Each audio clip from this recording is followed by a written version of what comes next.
परम महाशांति है। बेहद के विश्व कल्याणकारी, स्व परिवर्तन से विश्व परिवर्तन करने वाले दादाजी के दिल तख्त नशीन, जहान के नूर, ऐसे विशेष विश्व सेवाधारी बच्चों को विश्व सेवाधारी माँ का दिल से याद प्यार और नमस्ते। अब हम थोड़ी देर के लिए दादाजी से कनेक्शन जोड़ेंगे बेहद की कला के परम धाम में। वहाँ से दादाजी से अपनी आत्मा में पावर भरेंगे और फिर वाणी सुनेंगे।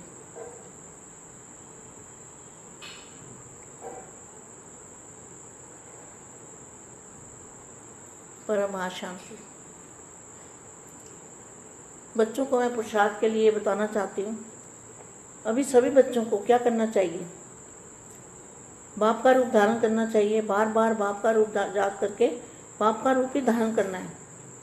सभी बच्चे अगर मिलकर बाप का रूप धारण करेंगे तो समय की समाप्ति हुई पड़ी है। समय को समाप्त करने के लिए एक ही उपाय है, बाप और आप में बाप और बाप में आप। ये अवस्था, ये स्थिति सभी बेहद की आत्माओं को बनानी है। सदा एक मत और एक ही रास्ते से एक रस स्थिति होगी। एक मत माना एक ही मत सभी की। तो मत क्या है? बेहद की कला में, बेहद के परम धाम में जाना है। और मत है एक बाप, जिनका एक बाप है और एक ही रास्ते से एक रस स्थिति। सभी बच्चे विश्व में चैलेंज करते हो ना? क्या चैलेंज करते हो? कि मुक्ति और जीवन मुक्ति, मुक्ति और जीवन मुक्ति का वर्षा सेकंड में प्राप्त कर सकते हैं। ये चैलेंज करते हो ना? वैसे अनुभव से देखो, दिव्य बुद्धि जो हर ब्राह्मण को बर्थडे की गिफ्ट मिली है। किसने दी है गिफ्ट? बेहद के दादाजी ने सबको दिव्य बुद्धि दी है। दिव्य बुद्धि से दिव्य लोक को देख सकते हैं, बेहद की दुनिया को देख सकते हैं, बेहद में बुद्धि जा सकती है। तो अनुभव से देखो, दिव्य बुद्धि जो हर ब्राह्मण को बर्थडे की गिफ्ट मिली है। ब्राह्मण नाम संस्कार हुआ। ब्राह्मण बने कब बने? जब दादाजी ने जन्म दिया, दिव्य जन्म, दिव्य बुद्धि। तो ब्राह्मण नाम संस्कार हुआ और दिव्य बुद्धि की गॉडली गिफ्ट बाप द्वारा मिली। उस दिव्य बुद्धि के आधार पर सोचो, ज्ञान भी सेकंड का है। ज्ञान क्या है? बाप और आप, इसमें सारा ज्ञान आ गया। कितनी अच्छी व्यक्तवाणी है। उस दिव्य बुद्धि के आधार से सोचो, ज्ञान भी सेकंड का है। रचेता और रचना,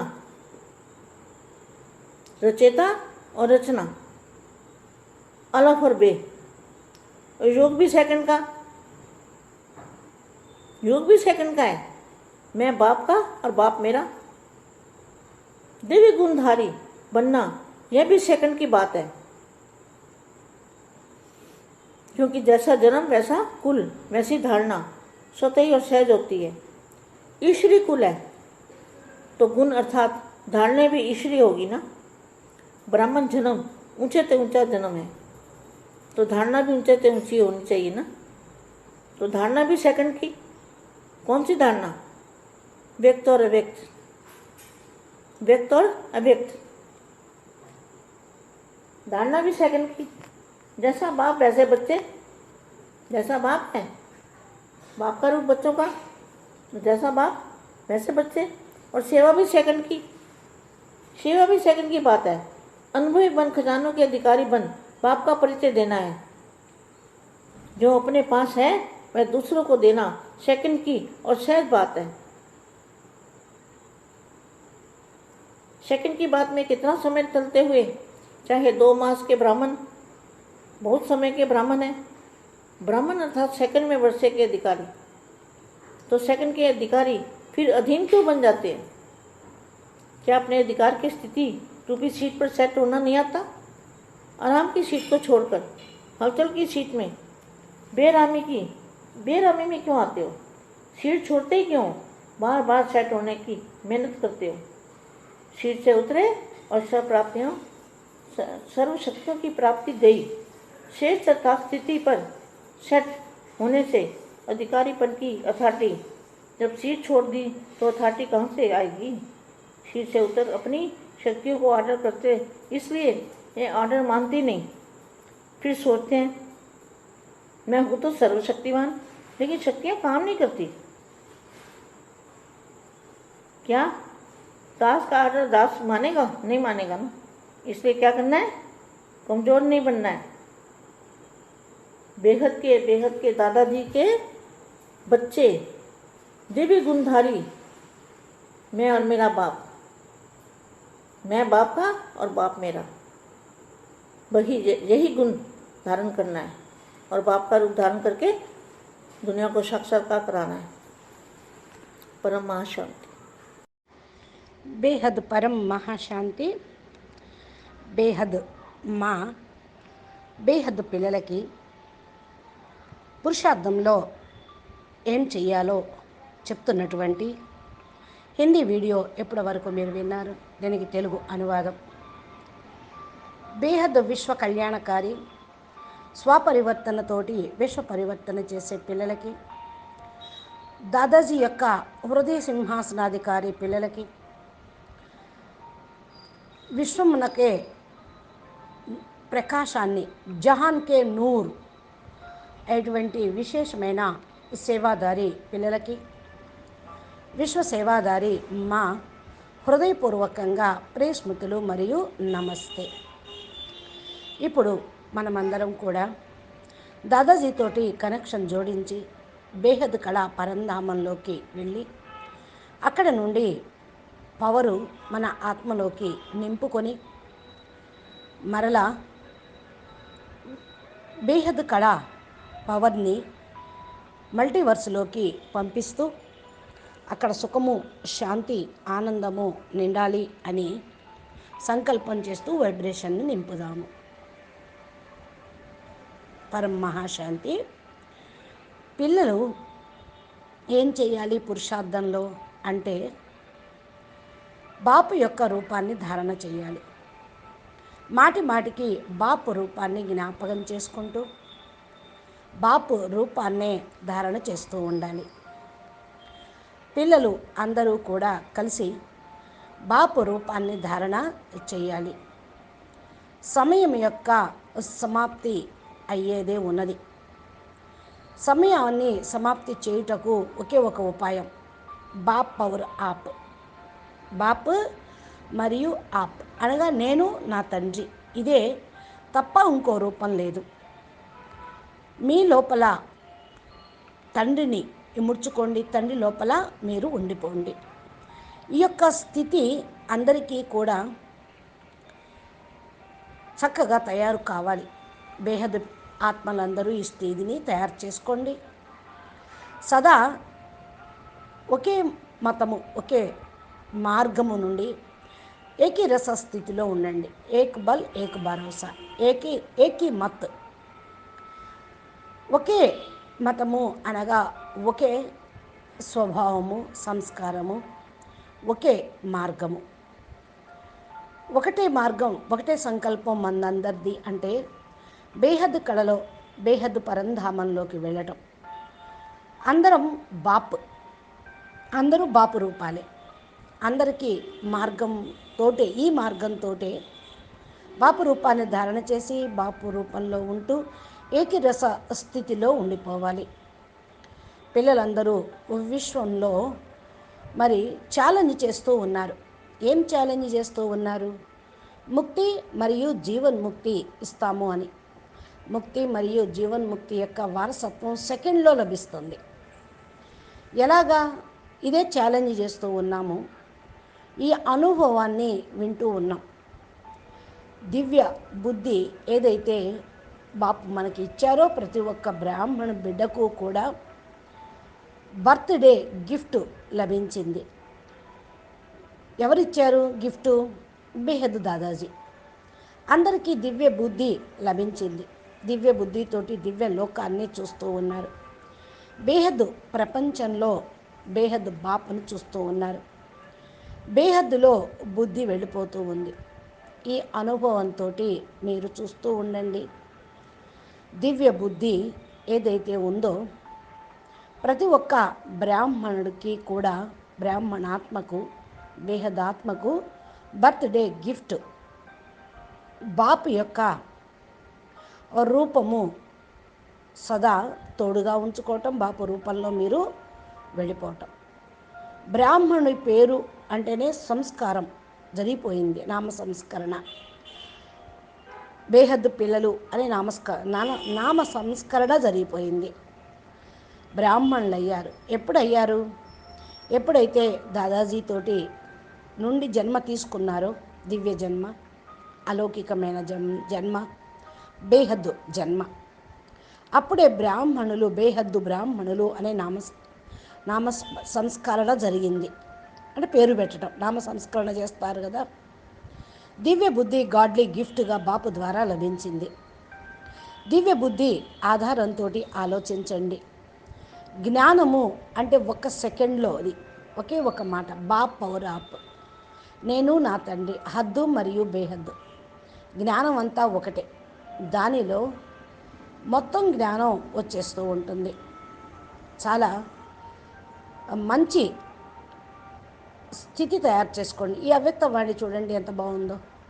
దివ్య బుద్ధి ఆధారంతో ఆలోచించండి. జ్ఞానం కూడా సెకండ్లో అర్థమైపోతుంది. ఒకటే జ్ఞానమంతా ఒక సెకండే. రచయిత ఔర్ రచన అనగా తండ్రి మీరు, రచయిత తండ్రి, రచన ఆత్మలు. అల్లఫ్ ఔర్ బే అంటే, అల్లఫ్ అంటే మాలిక్, బే అంటే పిల్లలు. యోగం కూడా ఒక సెకండే. నేను బాపు, బాపు మరియు నేను. దివ్య గుణధారణ దీనితోటే జరుగుతూ ఉంటుంది. ఒక సెకండ్ యొక్క విషయం ఇదంతా. ఎందుకంటే ఎలాంటి జన్మో, ఎలాంటి కులమో, అలాంటి సంస్కారాలు స్వతహా వచ్చేస్తాయి కదా. లౌకికంగా అంటూ ఉంటారు, దీన్ని అలౌకికంగా బేహద్దులో మలుచుకుంటే మనకి ఎలాంటి జన్మ లభించింది? బేహద్దు దివ్య జన్మ. ఎలాంటి కులం? బేహద్దు బ్రాహ్మణులం. మరి ఎలాంటి సంస్కరణ? అంటే దేవత పరమాత్మ యొక్క సంస్కరణ, బాపు రూపాన్ని ధారణ చేసేటువంటి సంస్కరణ. ఇదే సంస్కారము. ఎంత తేలికైపోయిందో చూడండి. మీరంతా ఈశ్వరీయ కులం. గుణము అంటే ఏంటి? ధారణ. ఈశ్వరీయ గుణాలను ధారణ చేయటం, పరమాత్మ సమానంగా అవటం, పరమాత్మగా అయిపోవటం. బ్రాహ్మణ జన్మ ఉన్నతోన్నతమైన జన్మ. ధారణ కూడా ఉన్నతోన్నతంగానే ఉండాలి. ధారణ కూడా ఒక సెకండే. ఏంటా ధారణ? వ్యక్తము మరియు అవ్యక్తము. వ్యక్తము మరియు అవ్యక్తము రెండే రెండు మాటలు ధారణ చేసే ఒక సెకండ్లో. ఏ విధంగా బాపు, అదే విధంగా పిల్లలు కూడా. ఏ విధంగా పిల్లలు, అదే విధంగా మరి అందరూ కూడా తయారు కావాలి. బాపు రూపం పిల్లల్లో ఉండాలి. మీ లోపల బాపు కనిపించాలి. బాపే మీరైపోవాలి. ఇలా బాపులాగా ఉంటే పిల్లలు సేవ కూడా ఒక సెకండ్లో జరిగిపోతుంది. సేవ కూడా ఒక సెకండ్ విషయమే. అనుభవిగా మీరు కండి, ఖజానాల యొక్క అధికారిగా కండి. బాపు పరిచయం అనేది లభించింది. ఎవరైతే తన దగ్గర ఉన్నారో ఇతరులకు కూడా ఒక్క సెకండ్లోనూ ఇవ్వాల్సి వస్తుంది. ఇది సహజమైన విషయం. సెకండ్ విషయమే కదా. ఎంత సమయం గడిచిపోయింది. రెండే రెండు మాటలు బ్రాహ్మణ పిల్లలు. చాలా చక్కటి సమయము ఇప్పుడు మీకు లభించింది. మీరు ఎంతో కాలం నుండి బ్రాహ్మణులు అయ్యారా? 2 నెలల బ్రాహ్మణుల? బ్రాహ్మణులు అంటే సెకండ్లో వారసత్వానికి అధికారి ఆత్మలు. సెకండ్లో అధికారము అంటే ఇంకా ఆధీనత ఎక్కడవుతూ ఉంటుంది? ఆధీనమయ్యే వాళ్ళు అధికారి కాలేరు కదా. తమ యొక్క అధికారి స్థితిని, మీ సీటుని మీరు ఎప్పుడు పోగొట్టుకోవద్దు. ఎప్పుడైతే ఆధీనమైపోతారో మీ యొక్క అధికారి సీట్లో స్థితి కాలేరు, స్థిరంగా ఉండలేరు. ఆరాం, విశ్రాంతి అనేటువంటి సీటును వదిలేసి హల్చల్ అనేటువంటి సీట్లోని వదిలేసి మీరు స్థిరంగా ఉండే సీట్లోకి వచ్చేయండి. అవన్నీ కదిలిస్తూ ఉంటాయి మిమ్మల్ని. విశ్రాంతి అన్నా కూడా లాభం లేదు. అందుకని మాటి మాటికి మిమ్మల్ని మీరు సెట్ చేసుకుంటూ ఉండండి. సీటు నుండి దిగకండి. సీట్ నుండి దిగితే సర్వశక్తులు ప్రాప్తులన్నీ పోతాయి. శ్రేష్టము అనగా స్థితి, సీట్లో ఉండటం, అధికారిగా కావటం. అధికారం యొక్క అథారిటీ ఎప్పుడైతే సీటును వదిలిపెడతారో అథారిటీ ఎక్కడి నుండి వచ్చేస్తుంది? సీట్లో దిగటము అంటే తమ శక్తుల్ని పోగొట్టుకోవటం. సీట్లో ఉంటే సంపూర్ణ అధికారి బప్ సమానంగా అయిపోతూ ఉంటారు. సీట్లోంచి కింద దిగితే మీ ఆర్డర్ని ఎవరు అంగీకరించరు, ఫాలో కారు. మీరు ఆలోచనలు ఏం చేస్తూ ఉన్నారు? ఇంకా నేనెవరు? మై హూ సర్వశక్తివాన్, మాస్టర్ సర్వశక్తివాన్. కానీ శక్తులన్నీ పనిచేస్తూ ఉన్నాయా? చూసుకోండి. శక్తులు మీకు దాసి అయ్యి మీ ఆర్డర్ అనుసారంగా పనిచేయాలి. ఒకవేళ మీరు ఆర్డర్ ఇస్తున్నారు, అది ఒప్పుకోవటం లేదు అంటే మీరు శక్తులు అయినట్ట. పని చేయటం లేదు అంటే బలహీనంగా ఉన్నట్టు. అందుకని బలహీనంగా కాకండి. ఆర్డర్ని చేసే విధంగా మీరు ఆర్డర్ చేస్తే శక్తులని గబగబా మీకు ఉపయోగపడే విధంగా అంత అధికారిగా, అంత పవర్ఫుల్గా కండి. బేహద్ దాదాజీ యొక్క పిల్లలం మనం అంటూ ఇట్లాంటి గుణాలను ధారణ చేయాలి. నేను నా తండ్రి, నేను నా తండ్రి, నేను నా తండ్రి, అంతే. ఇంకే విషయము మీ మనసులోకి రావద్దు. ఇదే గుణాలని ధారణ చేయండి. బాపు రూపాన్ని ధారణ చేసి పూర్తిగా ప్రపంచానికి సాక్షాత్కారం చేయించండి. ఇదే చేయాల్సినటువంటి పురుషార్థము. పరం మహాశాంతి. బేహద్కే బేహద్ పరం పరం. మహాశాంతి హే, మహాశాంతి హే, మహాశాంతి హే. నమస్తే. ధన్యవాదాలు. మా చెప్పిన ఈ యొక్క పురుషార్థం యొక్క విషయాన్ని సదా జ్ఞాపకంలో ఉంచుకొని పురుషార్థం చేద్దాము. నమస్తే. ధన్యవాదాలు.